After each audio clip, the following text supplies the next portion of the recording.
Hello. So before I move into continuing reading this book that we're reading together, The Angelic Pearls 144 by Zanita Ra, who does have a channel, Zanita's Own, which I've just started to check out, which is awesome.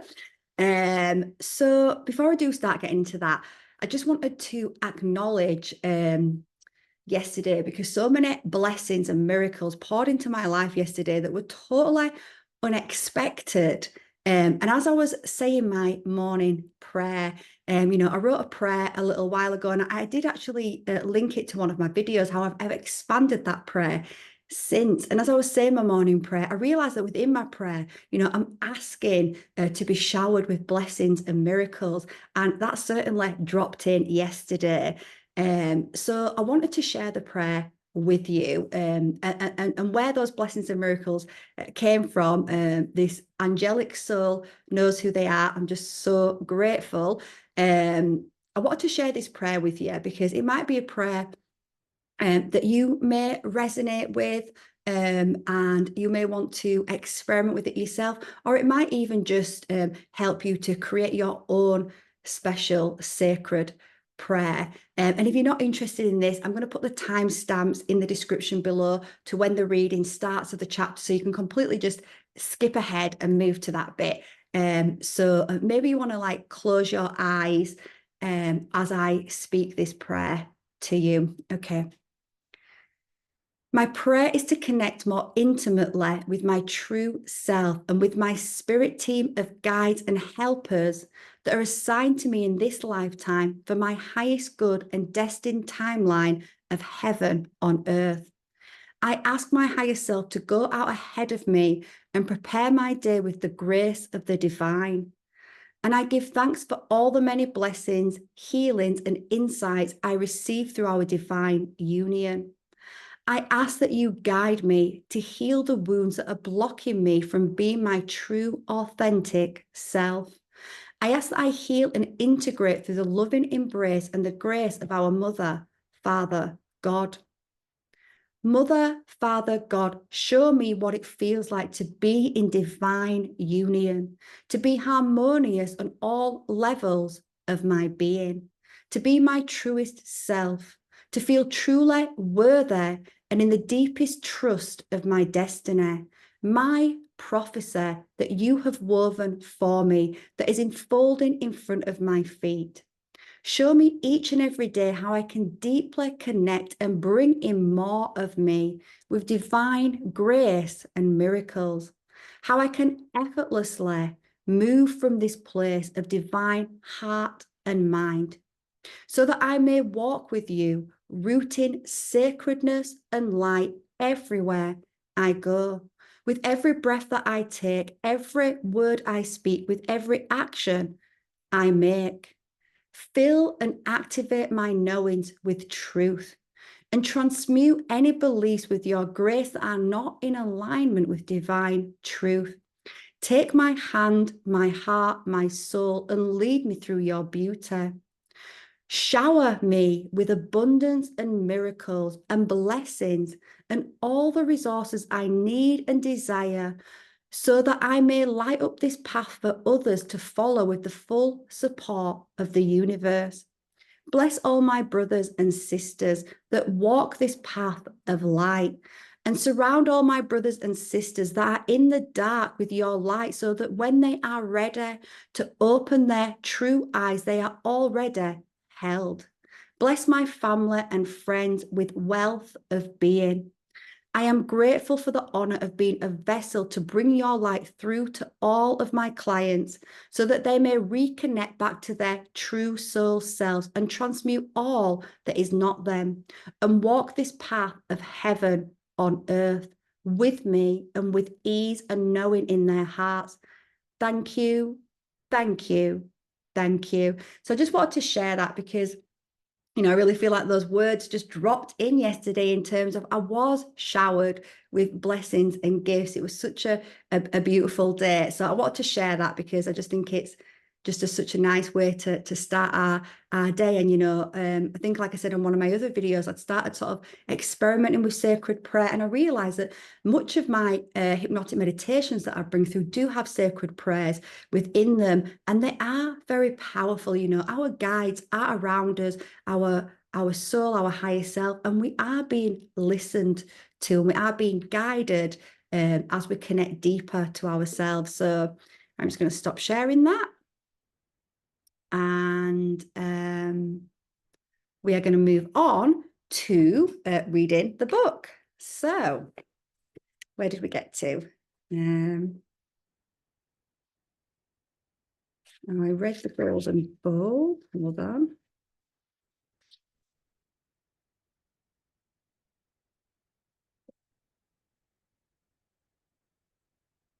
Oh, I read this. Sorry, I just had to remember where I got to. I read the 12 Commandments. I remember reading that. Yes, we read that. We read that. Yes. Okay, so we're on Pearl Code 13, the crystal lattice. Crystals have a pattern of atoms which create an organized crystalline lattice. The organized crystalline structure of crystals is the most stable form of matter in the universal structure. When one looks up the definition of grid, you also get the word lattice. The universe houses a giant crystalline lattice, connecting all planetary systems and stars together in a network, all bonded together in one embodiment known as the body of the Creator, always evolving, forever growing, just like the cells in your body. What all of existence was created of, when it starts to transition or become broken, what feeds it, what recreates it, what makes it anew, it is bioplasma. A bioplasma field is generated at conception from the energy of the DNA molecule.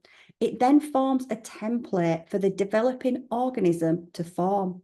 When the organism undergoes any change, it pulls life force energy from the bioplasma field around it. I actually watched a video on Zanita's channel the other day, which was talking about this with some really nice visuals. I can't remember what it's called, but like I said, I would check out a channel. It is amazing. So what replenishes cells, what creates new cells and replaces the dead, dying cells is sourced from the biofield. This field is around all of you. Think of the baby in the womb. The baby is safe within the waters of the placenta, feeding from the stomach known as the solar plexus. It is feeding from its source, the divine mother. All of creation is connected through the solar plexus, being fed and wrapped in this placenta known as the bioplasma field. You can pull from this field and replenish yourself, for it is your own self-sourcing energy, bioenergy. You can also pull from the sun. This is where you can receive energy, just like a flower or a plant.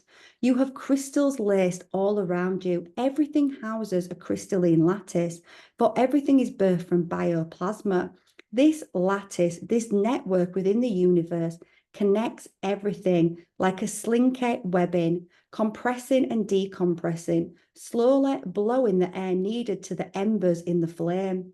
The flame that is needed to create the fire, the very life force that creates the mighty sword, sharpening and strengthening it. The slinky spirals of the lattice, forever changing, forever growing and forever forming. Picture the sun as the engine and each planet as a cylinder. For does the engine need all the cylinders to run smoothly? Does the heart not need every chamber to run the body effortlessly? A steady flow of plasma is needed, for if it gets clogged, it makes the flow harder. The cylinders of an engine, if they get clogged, it cannot run smoothly. It cannot go as fast. This then causes other parts of the vehicle to slow down and to not operate properly. Same with your bodies. All the solar systems are needed, for each is a chamber of the universal heart, all connected in this grand grid and grand crystalline lattice.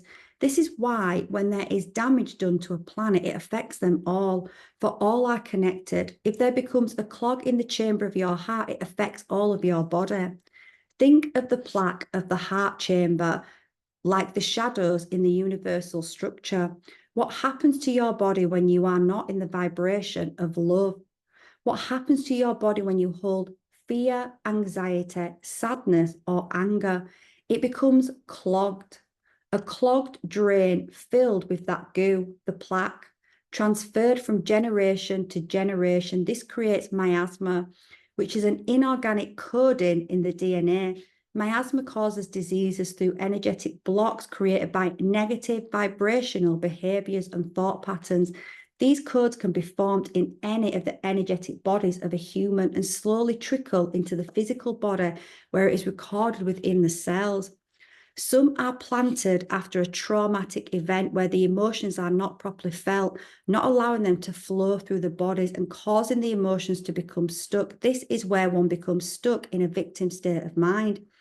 This then can be handed down to the next generation through the morphogenic field. A morphogenic field houses the personality template of a creation, meaning that it stores within it how that being will react and think. Since the unity consciousness of the human blueprint is a crystalline lattice, it works in the same manner, meaning that certain creations among the current root race will house miasma. It is up to the soul spark incarnated within the vessel to override these inorganic codings. Some come into the vessel at birth holding light codes and frequencies to automatically override this. This is the Christos light. The Christos light is the hacker of a system. It can hack and override any virus. This is the Christos mission. Your bodies are merely cells on the earth. When one transitions, another is replenished from the bioplasma field. Your vessels are made of the earth, created from the plasmic field that surrounds her body. When a soul leaves a body, the element held within it all disperses back into the plasmic field. Held there are the memories and behavioral patterns recorded within those very cells. When the same soul comes back to reincarnate, it will attract those same cells as a magnet. This is where the memories of so-called past lives are accessed. Soul wounds are stored here, which cause certain behavior patterns in the current lifetime. For example, if one had a wonderful childhood, yet doesn't understand why abandonment issues arise, is it because it stems from another life?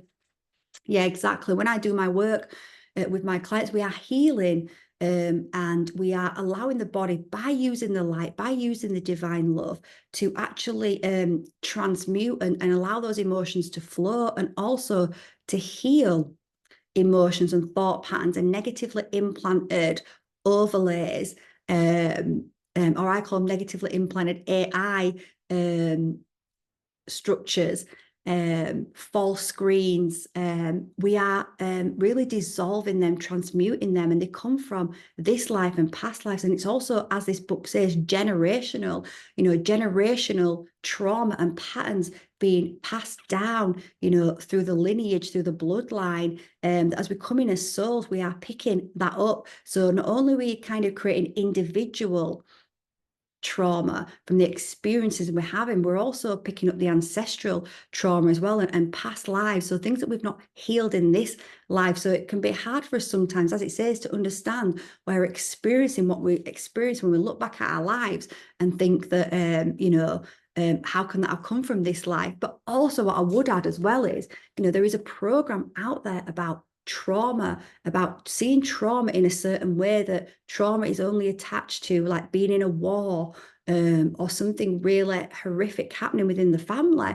But trauma is much more mundane than that. Whilst that is absolutely trauma, trauma is also being in a body and not realizing you are this soul and not having the soul integrated into the body. Trauma is being in a household where one of the parents or both of the parents are overworking, are stressed, are full of anxiety and depression. There's all sorts of ways, or a parent is maybe addicted to something, or a parent has no self-worth. This creates trauma for the child growing up, because they don't feel stable, they don't feel safe, they don't feel loved, cherished, valued. So just being in this 3D reality creates a certain level of trauma for us, that as soon as we start to acknowledge that, then we can start to heal it. On my journey, I denied that I held any trauma probably until I was around 35. Because I look back at my childhood and I was like, well, I had a happy childhood. I was blessed. I was lucky. I had two parents that were together that loved each other. Um, and I couldn't acknowledge that I had gone through any trauma through the fact that we were always struggling financially, that my mum and dad were always stressed, and my mum had some depression, which I didn't realise as a child, until I started acknowledging that I had trauma from this life, and realising as well that I had trauma from past lives, persecution wounds, which started to come in the more I awakened. I started to connect to that. Then I could start healing. You can't start healing. Step number one is acknowledgement. I always say this, we have to acknowledge something in order for us to actually start that healing process. And I always use the example of having an addiction, because it's just so easy for us all to relate to. If you have an addiction, let's say you've got an addiction, alcohol, smoking, whatever that may be, and you are in denial of it, I've been there. We've probably all been there where we talk about addiction in a way that we love it, right? And I used to be a smoker. I stopped when I was 28 and I was like, I love smoking. It's part of my personality. And, I would deny the harmful impact of it. And deny that I even really had an addiction. In my mind, I was doing it because I loved it. As we are in that mindset that we love something, that is the subconscious, that is the programming of the mind. Because at some point in our life, when we have an addiction, it's not because we're bad or we're wrong. It's usually comes in at some point in our life where we're going through something emotionally and we don't know how to deal with those emotions. We don't know how to process those emotions.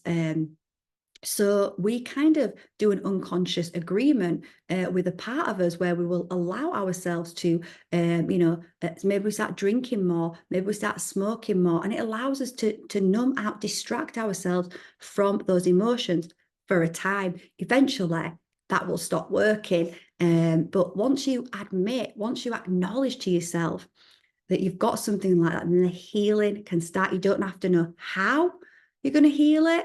You don't have to know any of that. You just have to open up to it and then allow your guidance to guide you to that healing.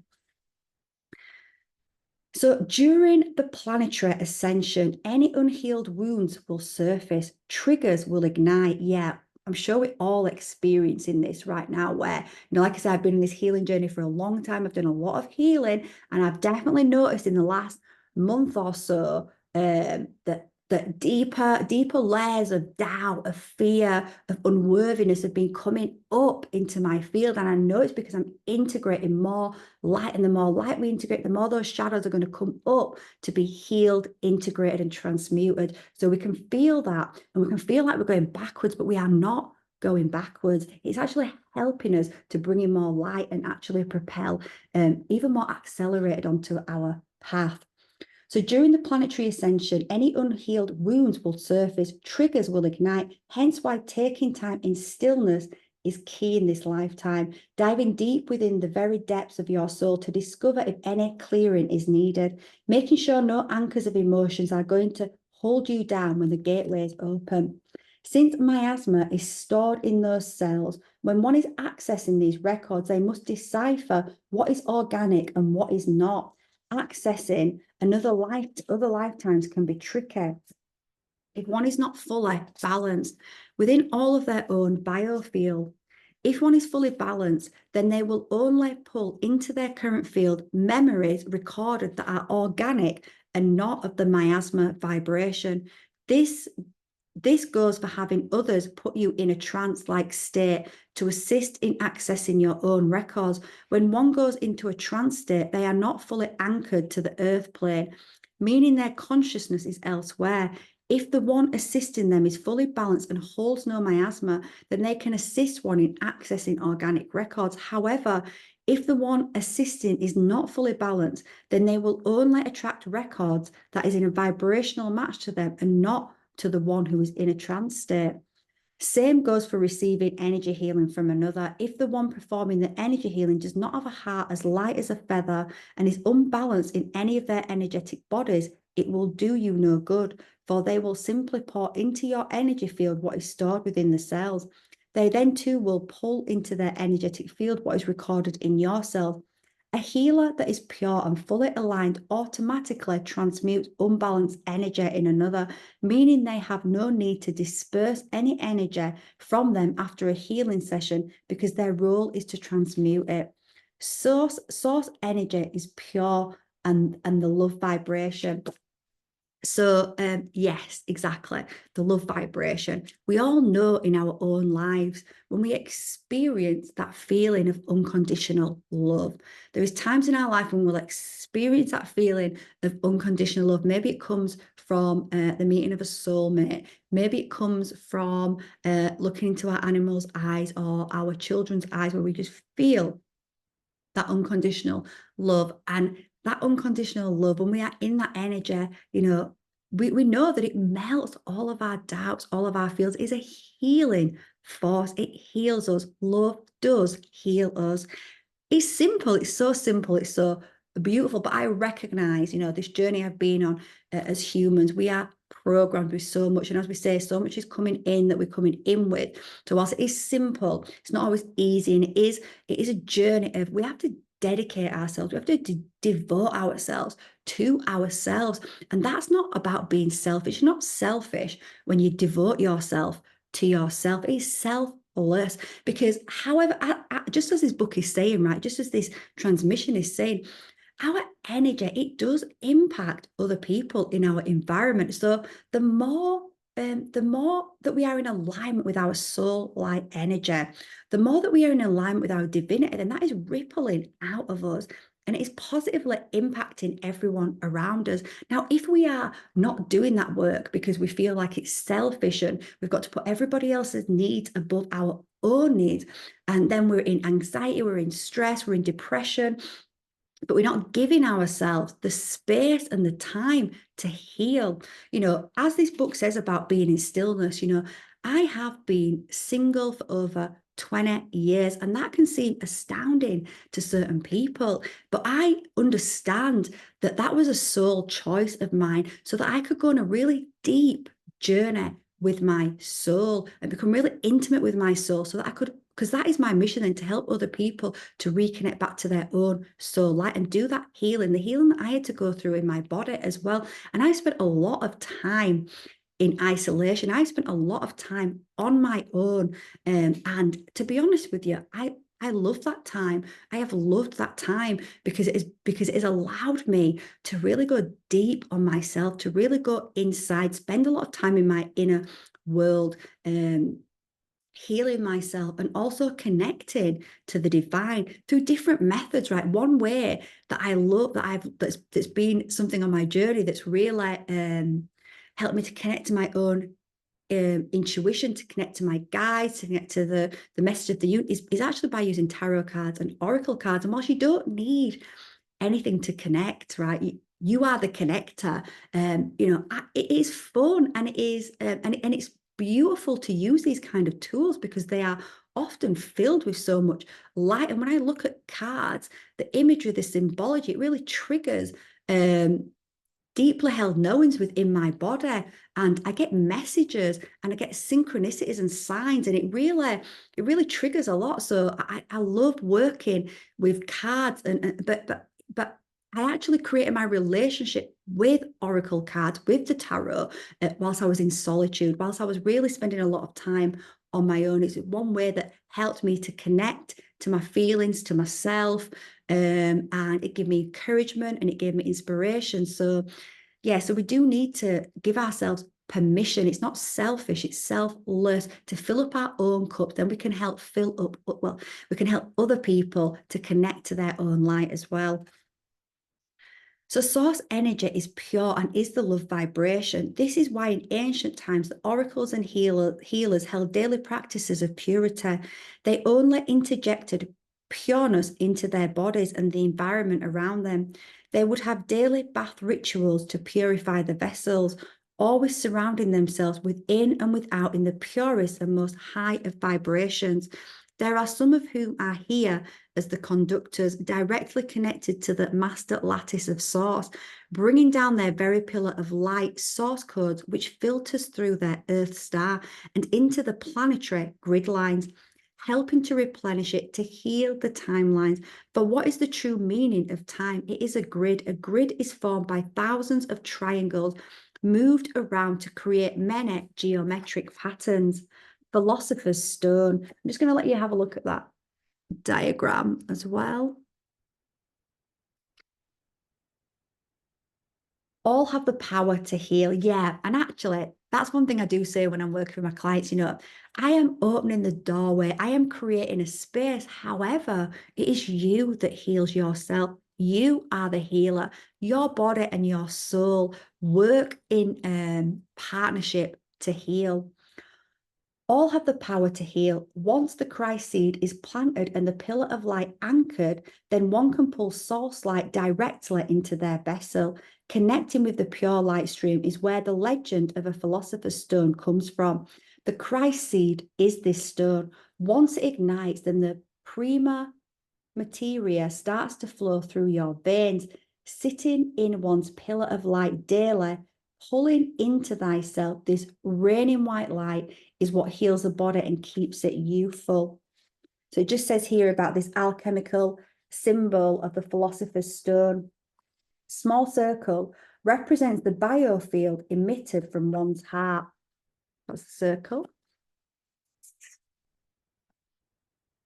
Square represents the crystal structure needed for DNA stabilization. Triangle represents the pyramid that you are. Large circle represents the crystalline lattice around you. The small circle and of the alchemical symbol is the biofield of energy created from the vibration of your heart.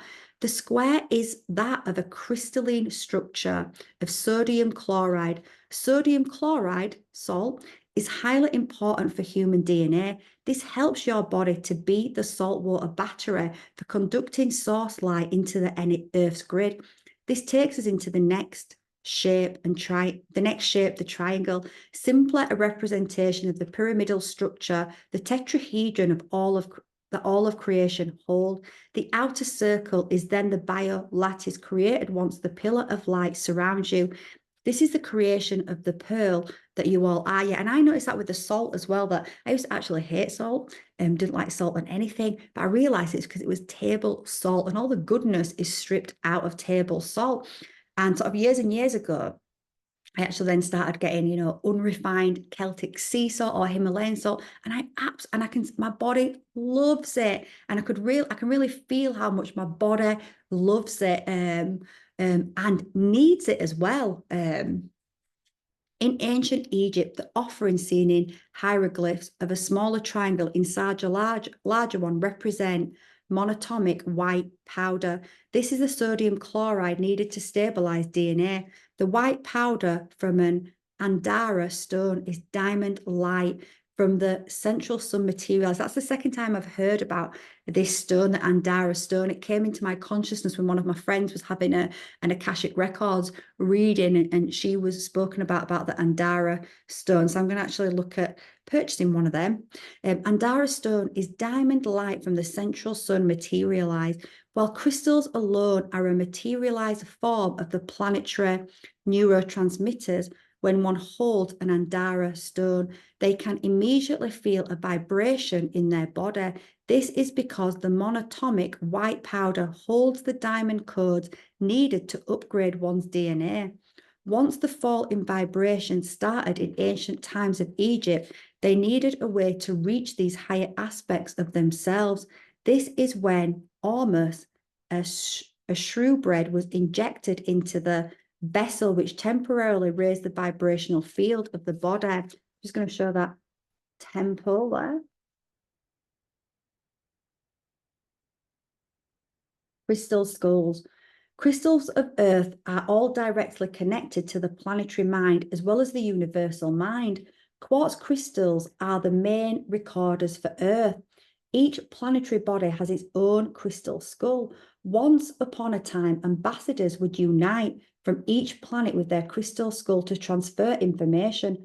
The number 13 is directly connected to the mother crystal skull, the mother arc, because from 13, all 12 planets are birthed. And it's interesting, right? Because in our reality, the 13 has been inverted, where we're told to, fear the 13, right? Like Friday the 13th, it's said to be bad luck, whereas really the 13 is the opposite of that.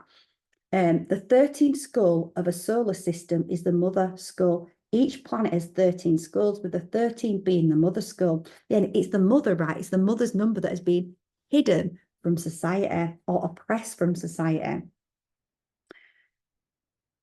For Earth, the three sections are the inner planes, the outer planes, and the higher planes. For the outer planes, where you all reside, is level 3 and 4, 4 being the fourth density plane.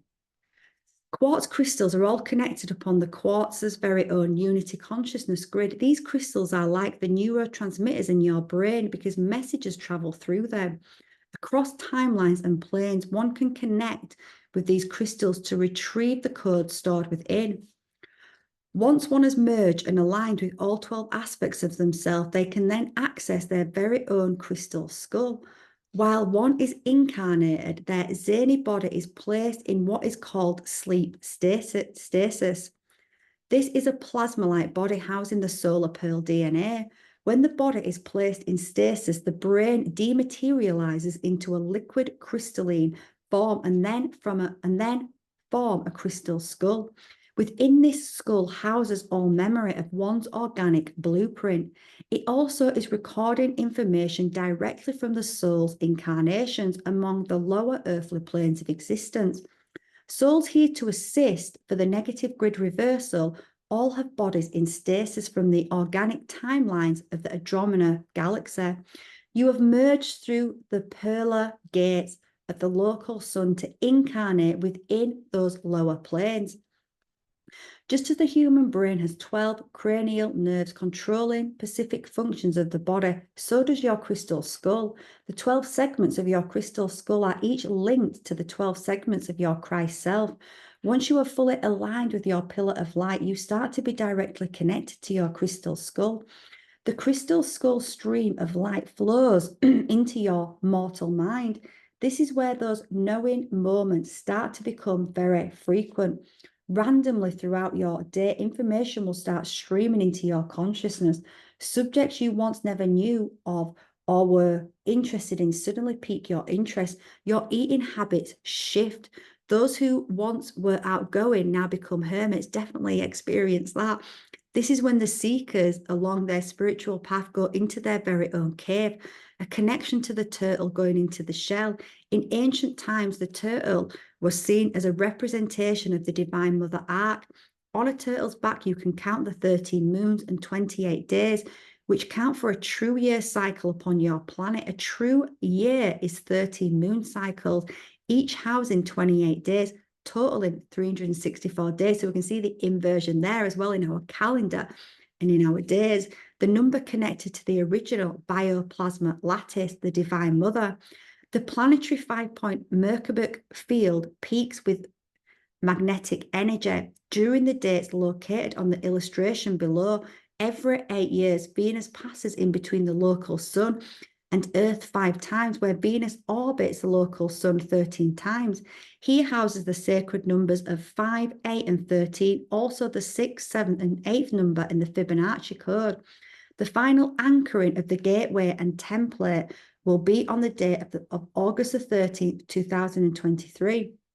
The 8th moon on the 13th day, and adding 23 of the year, you get 5.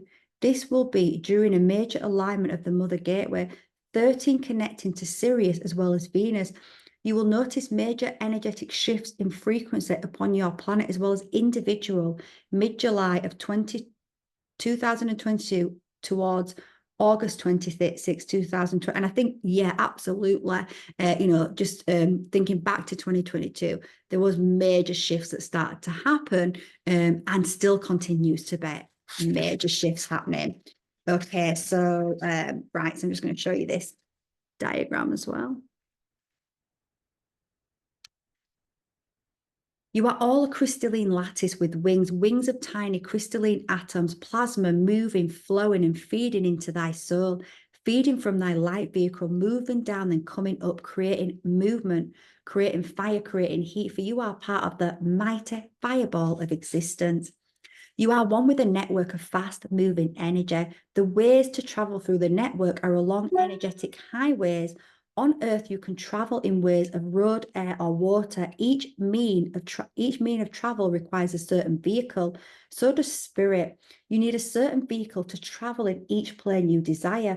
Your soul, spark, and the purpose of your creation depend on the mode of transportation you have access to.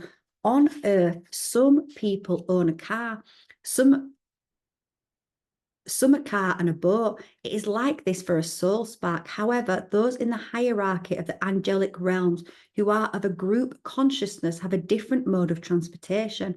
Our portal system, our energetic highway, is not the same as those a soul spark uses in the realms of creation.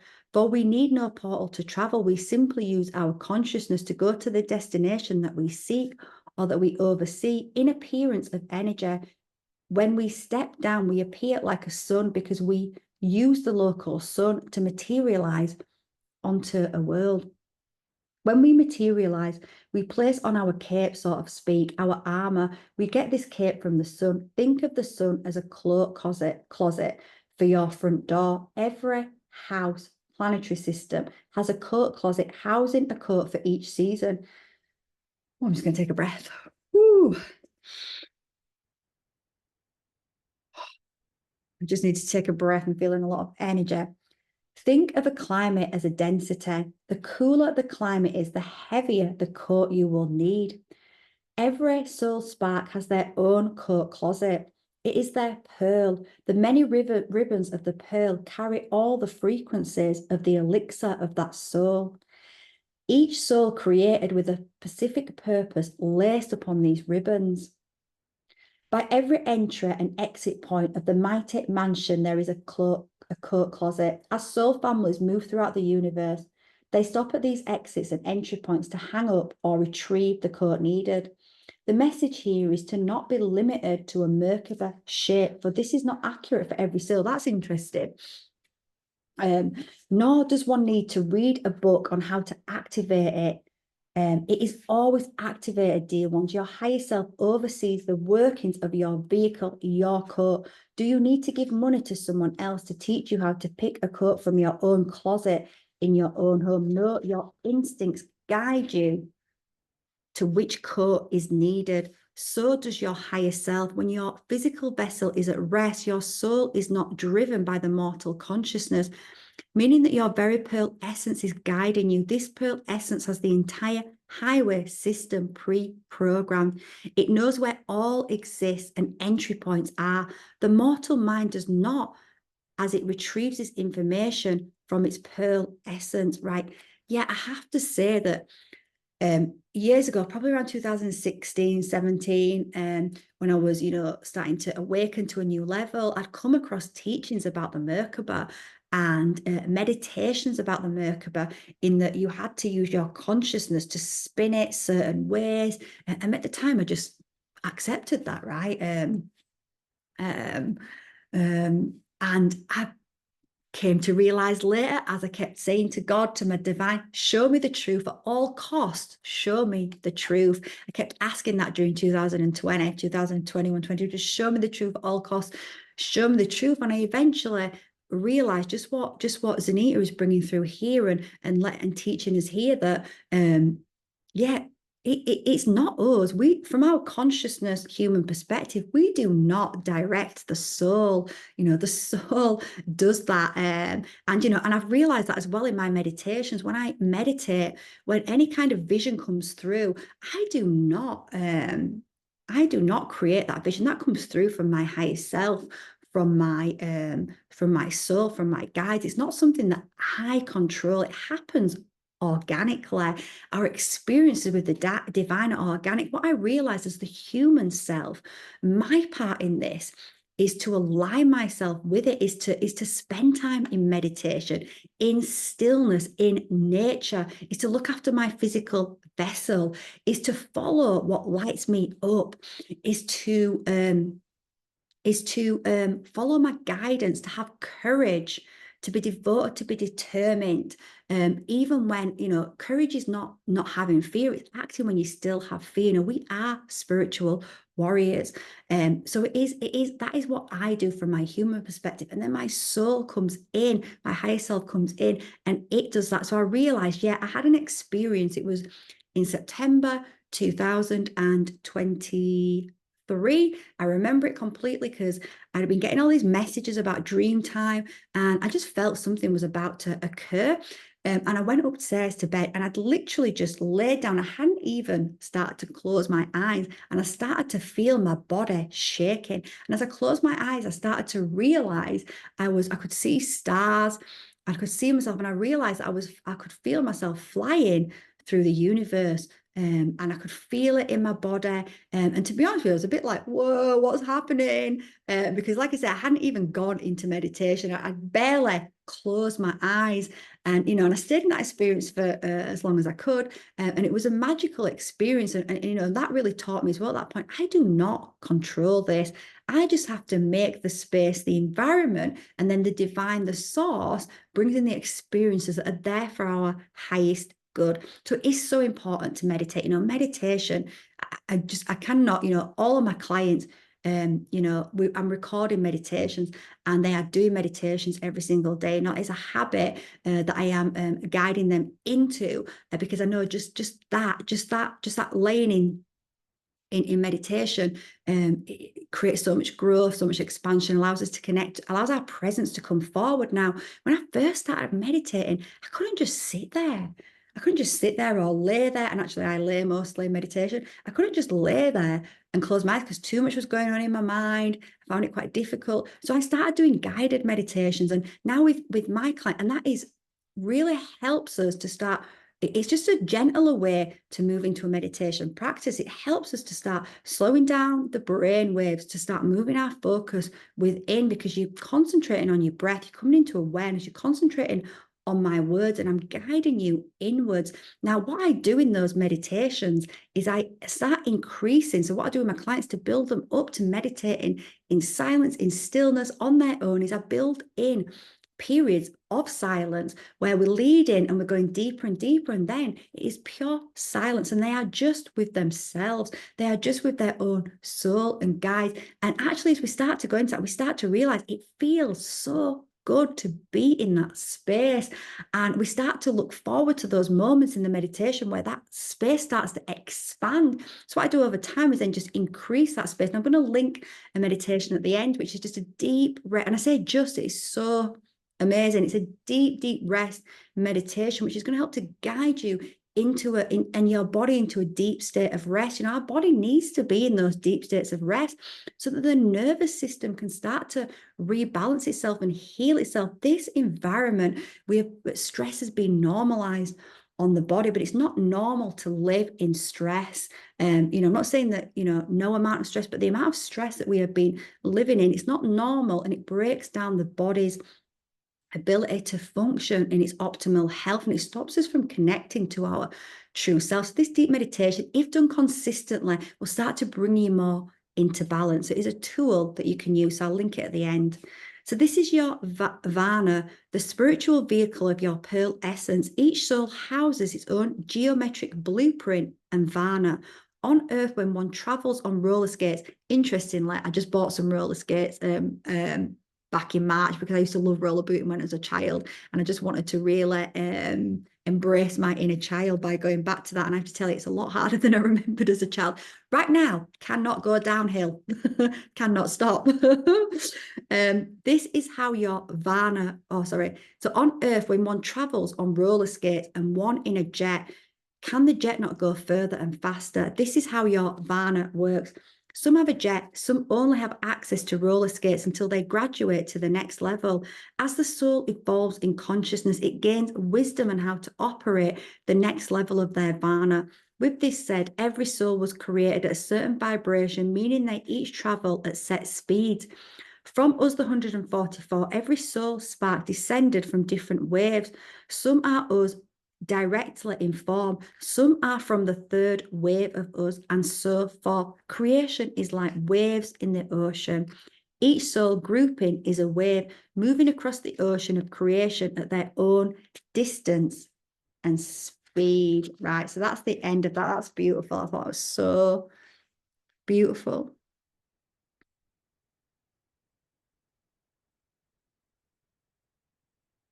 Okay, so that's it for today. I hope you enjoyed that, and I will see you on the next one.